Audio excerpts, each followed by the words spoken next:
Hi guys, welcome to my channel again. Today is all the world of cephalopods. Cephalopods include four main animals: squid, octopus, cuttlefish, and nautilus. They all like to live in the oceans, of course, and seas, primarily in deep waters, mostly. Cephalopods mean head foot because the part where the head is with the eyes is attached to the feet. And the part that looks like the body in front, earlier you saw where the arrow was, that is the body. Squid, octopus, cuttlefish, and nautiloids are all part of the group called Cephalopoda. But they're actually similar to mollusks. That includes snails and clams. It doesn't really matter what they look like, just their construction. Octopuses don't have shells at all or bones. It only has a beak. It used to eat prey. Squids have small internal shells, so they don't really crawl on the bottom, just like octopuses. Nautiluses are the only cephalopods with an external shell. Nautiluses like to be in Asian waters near Indonesia and Malaysia, typically in deep waters. Nautiluses have cirri instead of arms and tentacles. Octopuses are pretty smart. They don't even care of anything, only about their prey and predators. They could open jars and doors.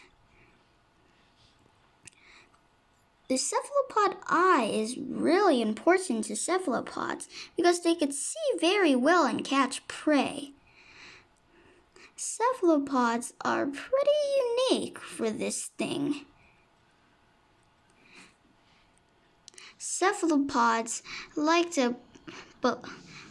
octopus like to balloon on rocks to catch its prey. Octopuses are actually pretty curious sometimes. As you can see, this one is trying to change color on something. This one's looking for something to eat. He is searching for food. They don't make good pets because they can escape through any holes. They're smaller than its beak. Its beak is only the size of a quarter, which it could go and float into. It doesn't have any bones. The only hard part is its beak. So they could do anything, supposedly. Like they balloon on a rock to trap a fish and use poisonous saliva to kill and chew its prey. The blue-ringed octopus's bite is so powerful that it's lethal to a human. So be sure to stay away from this octopus in Australia if you're living there. The mimic octopus is set to mimic other animals. This one likes to do a flounder imitation going on. The mimic octopus is named because it looks like it likes to mimic other animals. Like other poisonous, sorry for that glitchy thing. Like other poisonous animals, like lionfish and other type of flatfish. Mimic octopus likes to camouflage on the floor. And meanwhile, we have a coconut octopus. If it sees any dangerous things, it could just hop in the coconut and close the shell. It's like a protection wall. And this clever behavior makes this octopus use tools.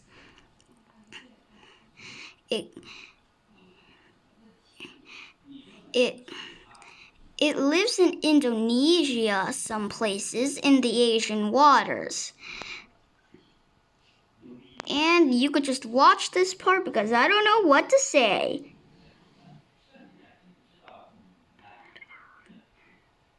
Oh, sorry about that noise. My dad and mom are always talking. I already told them to stop. They're still talking. Doesn't matter.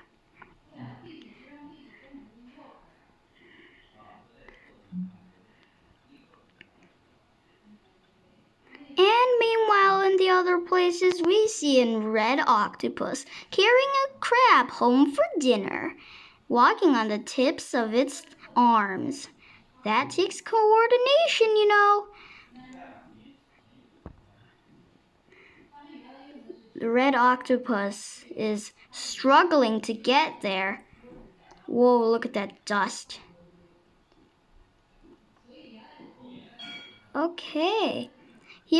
Meanwhile, in the North Pacific waters, we have a giant Pacific octopus squirting water out of its funnel or siphon.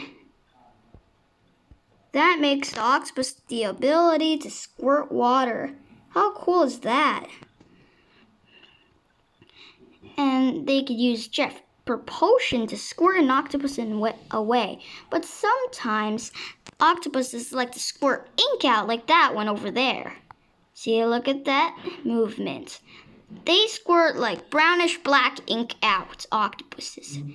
Meanwhile, squids in the England called Longfin Squids cruising through the waters. Meanwhile, octopuses like to crawl on the ocean floor. Squids usually like to jet. But remember one thing, they could produce ink too. More than 1,000 miles away from England, we go to the warm waters of Philippines. See how blue it is. At nighttime, one little cuttlefish called the flamboyant cuttlefish comes out. These colors you see like to... Back door. Oh, sorry about that. Likes to, like, those colors are for to, like, paralyze, confuse, or distract its prey. So we could just grab it and eat it when it's still paralyzed. Sometimes cuttlefish are curious and come to people's cameras for a look.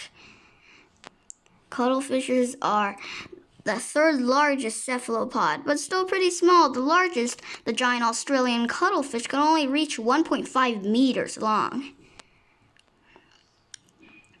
This cuttlefish is walking on the tips of its tentacles, walking away.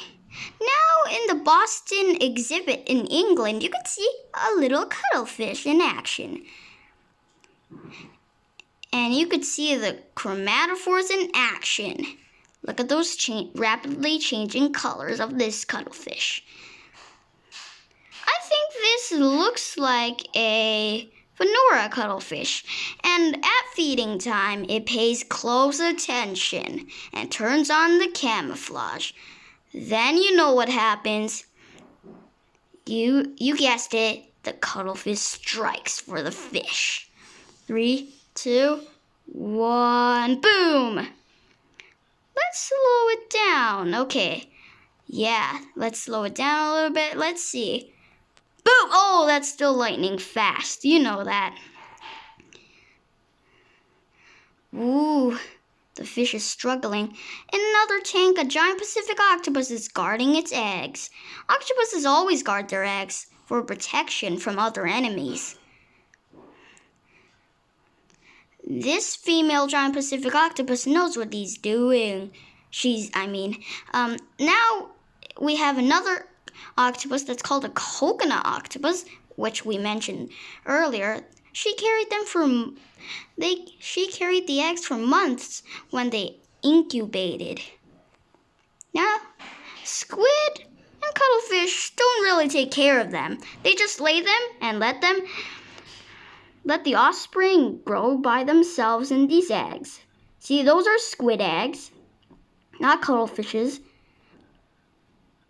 Cuttlefish eggs are round and the size of a pea. And a baby flamboyant cuttlefish is born. Hey, baby! These cephalopods are awesome. I love these creatures. These are one of my favorites in the blue world. And look at that snail. Huh.